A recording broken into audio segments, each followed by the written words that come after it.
tayo ng walis. Walis na ano, yung parang hindi ko alam kung anong walis yung kasi yung matataba. Parang anahaw. Eto, natanitin.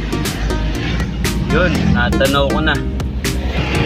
Ayan, ito nga yung walis tingting na hinahanap ko.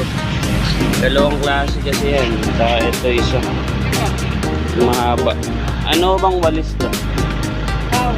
Ha? Kaong. Kaong na walis. Kaong pala to. Sige, bili tayo. Ayan, nakatawad po ako. Thank you, ate na.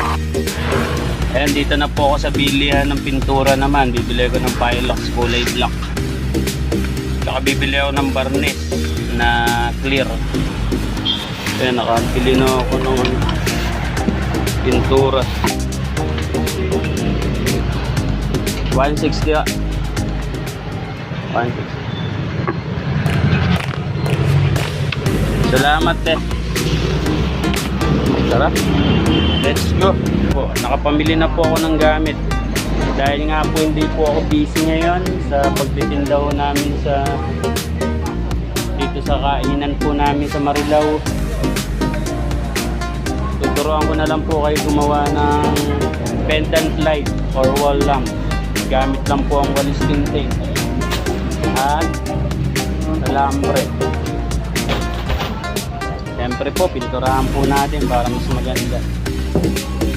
Ayan po yung mga gamit niya, ilaw, wire, saka chain or kadena.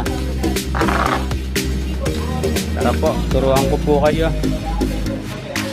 Ito, meron din po ako mga ginagawang display ng mga halaman. Pwede nyo pong i-display sa mga bahay nyo para mas gumanda po yung mga halaman nyo sa bahay. Kaya po sa mga interesado po sa mga cute na bagay o pampaganda po sa bahay at sa bakuran, hindi pong kalilimutan mag-subscribe, saka po click the bell para po sa mga susunod kong video. Sana po natin sa pagtapos ng